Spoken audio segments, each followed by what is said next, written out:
and Infrastructure, Congresswoman Nicole Malliotakis, and economic expert Mitch Rochelle with Macro Trends Advisors. First to you, Mitch. The president is touting a 10% drop in gas prices, says it's because he released millions of gallons of oil out of the strategic reserves. What do you say to that? I think the president has confused supply and demand. Demand has dropped. That's why the price has dropped. The slight uptick in supply, because we tapped into 3 days worth of our strategic petroleum reserve, hasn't done anything. This is a supply and demand story, and all the administration has done is try to continue to overstimulate demand in the midst of a supply crisis. It's nuts, and inflation's not going to go away until this administration admits that they're the cause of it. Congressman, Biden is now worse than Carter when it comes to the economy, according to a new CNN poll. CNN even running stories on the nearly dozen Democrats who could replace Biden on the 2024 ticket. Well, I'm not old enough to remember the days of Jimmy Carter, but I will tell you that I was 2 years old when inflation was last this high. And I'm 41 now, so that tells you that there's something definitely going on here. What I can tell you is that my constituents are suffering.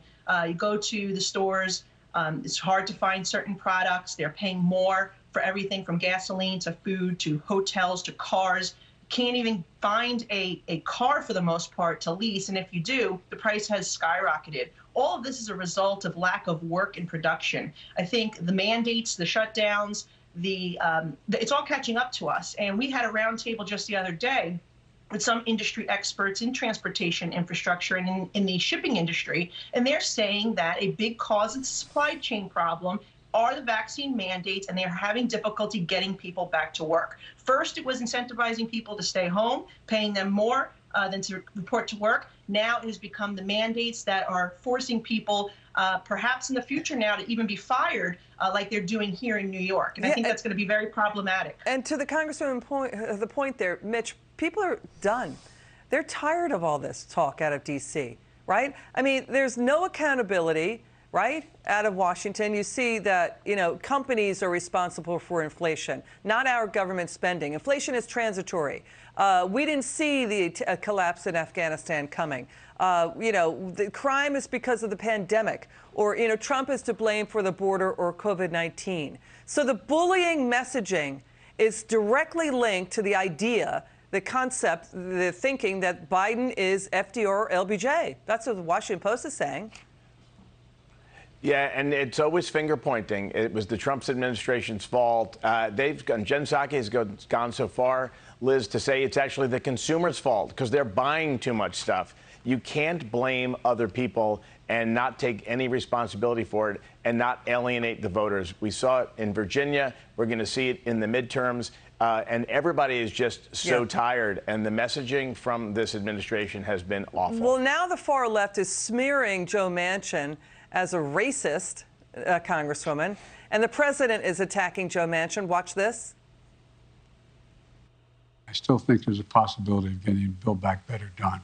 And what I don't want to do is get into, and Joe went on TV today, and I don't know whether it's TV or not, I'm told he was speaking to the liberal caucus in the House and said, Joe Biden didn't mislead you, I misled you. And so, look, I'm not looking for, let me say something. You saw what happened yesterday, but I'm not supposed to be having this press conference right now. Okay, nobody can figure that out. Did Joe Manchin tell the liberal caucus I'm to blame? You know what I mean? Like, what is going on here? It's all over the map. Look, Joe Manchin did the absolute right thing by standing up against that Build Back Broke disaster. Every Republican in the House voted against it. Why? Because it would add more bureaucracy, add more government control, taxes, mandates, and just unsustainable spending. New welfare without work requirement programs, new entitlement programs that we just simply cannot afford and would only drive inflation to be worse. So we're very much appreciative of him joining our effort to kill that bill. And we're going to live to fight another day in 2022. And Mitch, the Hill newspaper reporting Democrats are blaming the bad messaging from Biden in the White House. Trillions in spending costs zero. Inflation is transitory. Treasury Secretary Yellen and the Fed chair say, no, it's not. They're claiming that more government spending fixes high prices. All of this messaging is just so off the wall, and they're clearly in an alternative bubble reality. So let's take this on. They claim COVID is under control. Watch the White House press secretary saying, no, we're not going to do free testing, when just yesterday the White House said, yeah, we are. Watch this. Should we just send one to every American? Maybe. Then what happens if every American has one test? How much does that cost, and then what happens after that? Well, Jeff, I would say there's not a day that goes by that I don't leave this podium and wish I would have said something with greater context or more precision or additional information.